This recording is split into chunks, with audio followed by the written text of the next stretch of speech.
e temos várias implicações sobre isso e nós vamos conversar um pouco mais sobre esse assunto com a doutora Darcy Boneto, que é chefe do Departamento de Adolescência da Sociedade Paranaense de Pediatria. Doutora Darcy, muito obrigada por ter aceitado o nosso convite. Seja bem-vinda à CBN. Boa tarde para vocês. Só fazendo uma observação, eu não sou o chefe. Eu faço parte do Departamento de Adolescência da Sociedade Brasileira de Pediatria e sou presidente do Departamento de Adolescência do Paraná. Então, só para poder ficar bem claro, né? Obrigada pela observação. A gente, então, aqui coloca direitinho a partir de agora. Doutora Darcy, os dados que, inclusive, eu citei já aqui na CBN, do Paraná, de Curitiba, mostram que os casos de gravidez na adolescência, esse número vem diminuindo nos últimos anos. Qual é a avaliação que a senhora faz? É uma situação que preocupa? A questão da gravidez na adolescência, ela preocupa muito, porque na realidade ela é um problema de saúde pública. Tanto que esta Semana Nacional de Prevenção da Gravidez na Adolescência, que nós tivemos a abertura, o lançamento agora, no dia 1º, lá em Brasília, e quando a gente fala em Semana da Prevenção, é lógico que semana seria 7 dias, mas esta semana é simplesmente um alerta para que continue havendo este trabalho de educação sexual, que deve ser tanto para a criança quanto para os adolescentes do sexo feminino e do sexo masculino, porque não existe gravidez onde não há participação do sexo masculino.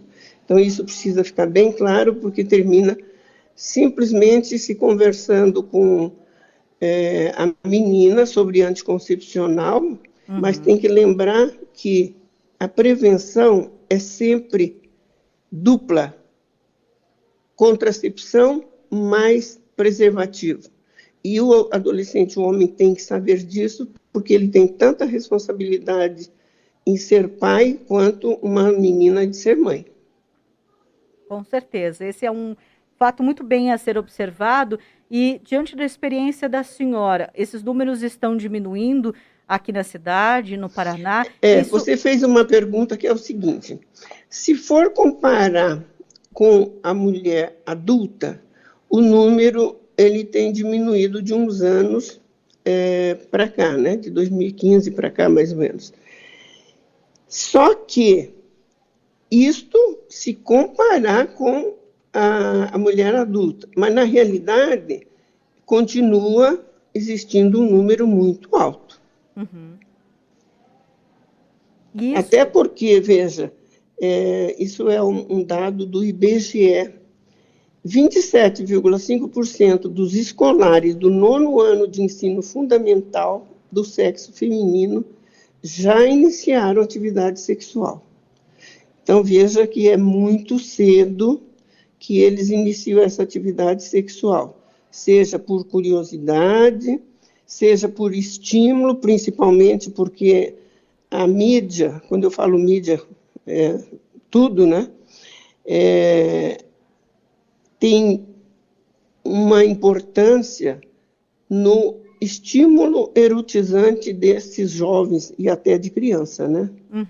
Quando, na realidade, era importante que a mídia, vocês hoje estão falando sobre isso, parabéns, a mídia tem um espaço muito grande para fazer educação, né? Falar em educação, falar em prevenção, que é onde a criança, a família, o adulto, constantemente ele está ou na rede social, ou ele está na televisão, ou ele está no TikTok e por aí vai.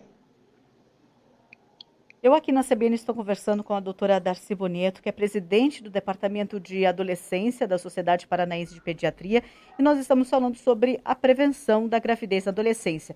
Aliás, doutora, a pandemia mudou de alguma forma esse cenário ou influenciou esse cenário de alguma forma? Veja, houve um aumento de gravidez na adolescência nesse período, porque ficaram confinados, muitas vezes uma casa pequena onde tem muitas pessoas de ambos os sexos. Então, a pandemia contribuiu para aumentar o número de gravidez na adolescência.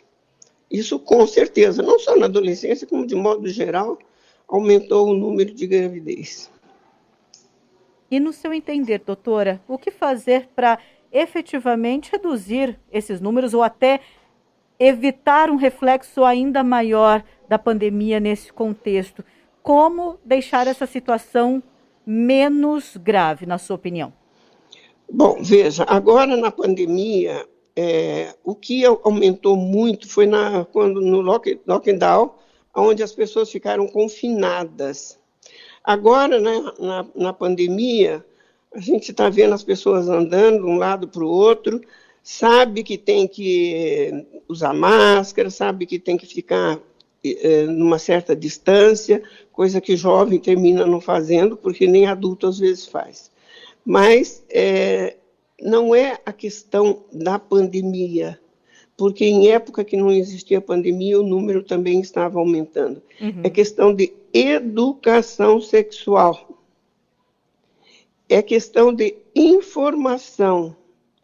Mas não é aquela informação assim de dizer assim, no posto de saúde tem anticoncepcional. Não. Ele precisa aprender, conhecer o corpo, precisa aprender a usar o contraceptivo e o preservativo, saber da importância desse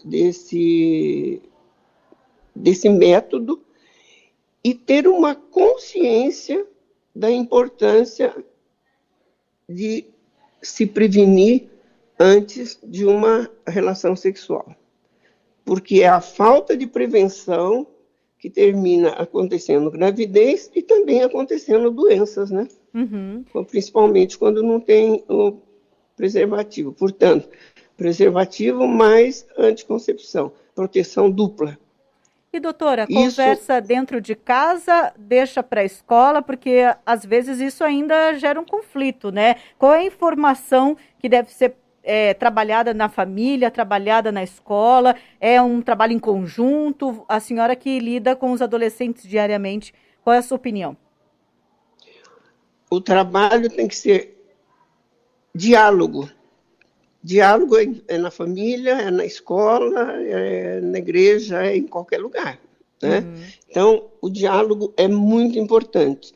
A família tem que dar abertura para o adolescente poder confiar e poder conversar aquilo que ele tem curiosidade, que muitas vezes a família não tem a resposta, mas não deve ter o constrangimento de contar uma história que não tem muito a ver ou desviar o assunto.